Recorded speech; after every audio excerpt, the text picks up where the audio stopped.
सैनिकों के भग्नावेश व हिंदूपथ शासक के नाम से प्रसिद्ध, जिसने ये कसम खाई जब तक भारत को विदेशियों से आजाद न कर दूं तब तक मैं चैन की सांस नहीं लूंगा। जी हाँ दोस्तों, हम बात कर रहे हैं महाराणा सांगा, जिसे बचपन में संग्राम सिंह भी कहा जाता था, जिन्होंने अपनी मातृभूमि की रक्षा के लिए अपना एक हाथ, एक पैर और एक आंख गंवा दी थी। इतना ही नहीं, उनके शरीर पर 80 घाव थे। महाराणा सांगा जिन्होंने बहुत सी लड़ाइयाँ लड़ी, जिनमें उनका अंतिम युद्ध खानवा का युद्ध था। पहला है खातौली का युद्ध।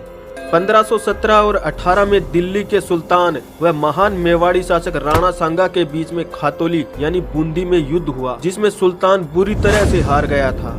दूसरा है बाड़ी युद्ध, जो कि धौलपुर युद्ध के नाम से भी जाना जाता है। खातौली युद्ध की हार का बदला लेने के लिए इब्राहिम लोदी ने मियां हुसैन व फरमुली व मियां मक्खन के नेतृत्व में राणा सांगा के खिलाफ एक बड़ी सेना भेजी, लेकिन महाराणा सांगा ने 1519 के बाड़ी युद्ध में इनको बुरी तरह से हरा दिया, जिसका उल्लेख बाबरनामा पुस्तक में भी किया गया है। अगला है गागरोन का युद्ध।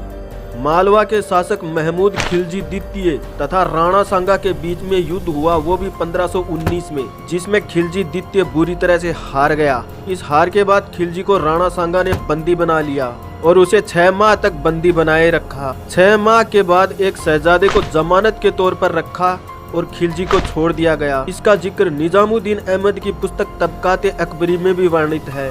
दोस्तों, मेवाड़ के पुरोहित की डायरी में मेवाड़ के संक्षिप्त इतिहास नामक पुस्तक के अनुसार बाबर ने काबुल से राणा सांगा को पत्र भिजवाया। उसने लिखा था कि सांगा इब्राहिम लोदी को परास्त करने में बाबर की मदद करे। उसके बदले विजय होने के बाद दिल्ली बाबर के राज्य की तथा आगरा मेवाड़ के राणा सांगा की सीमा में रहेगी। ये पत्र व्यवहार सियदी तंवर के द्वारा किया गया। राणा सांगा ने इस शर्त को मानते हुए बाबर की सहायता करने के लिए तैयार हो गया, लेकिन मेवाड़ी सरदारों को इस वार्तालाप का पता चल गया। सांगा को ये कहते हुए कि सांप को दूध पिलाने से क्या लाभ, ऐसा करने से रोका। सांगा ने अपनी शक्ति को संगठित करना शुरू कर दिया और चित्तौड़ से रवाना होकर के बयाना के दुर्ग पर अपना अधिकार जमा लिया। बयाना का युद्ध 16 फरवरी 1527।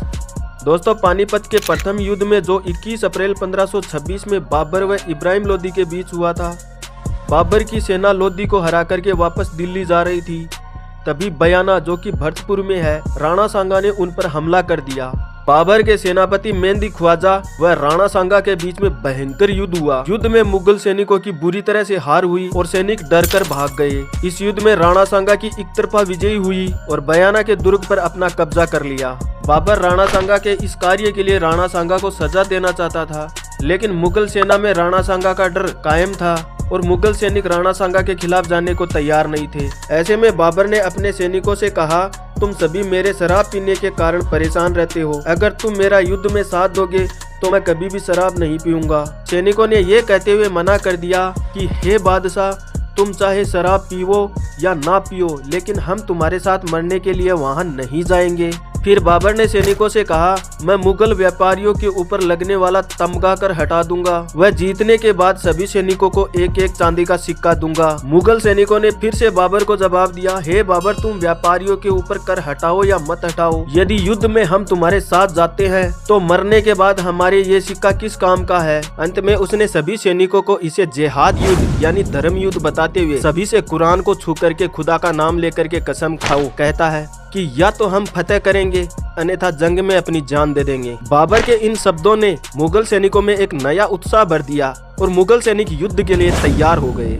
अंत में महाराणा सांगा और बाबर के बीच युद्ध हुआ। युद्ध 17 मार्च 1527 में गंभीरी नदी के किनारे भरतपुर में हुआ था, जिसे खानवा के युद्ध के नाम से जाना गया। इस युद्ध में राणा सांगा बुरी तरह से हार गए। खानवा के युद्ध में बाबर के पास सेना कम थी तथा राणा सांगा के पास सेना अधिक थी। फिर भी इस युद्ध में बाबर की विजय हुई। विजय के पीछे 3 कारण थे। पहला कारण था बाबर द्वारा तोप खाने का प्रयोग किया जाना। दूसरा कारण था युद्ध में तुलगुमा पद्धति का प्रयोग, जो बाबर ने उज्बेकों से सीखी थी।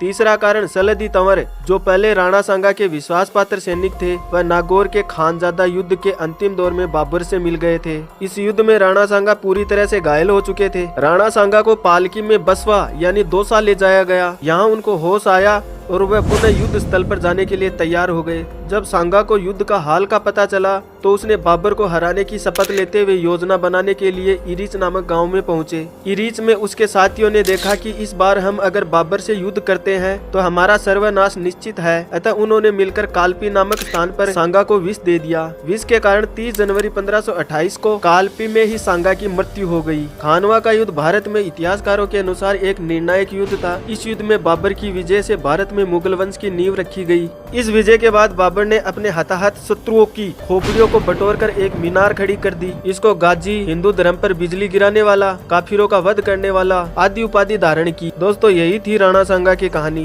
दोस्तों वीडियो आपको कैसा लगा कमेंट करके जरूर बताना। यदि ये वीडियो आपको पसंद आया तो इस वीडियो को लाइक करना, अपने दोस्तों में शेयर करना और हो सके तो इस चैनल को सब्सक्राइब जरूर करना। तो मिलते हैं अगले वीडियो में, तब तक के लिए जय हिंद दोस्तों।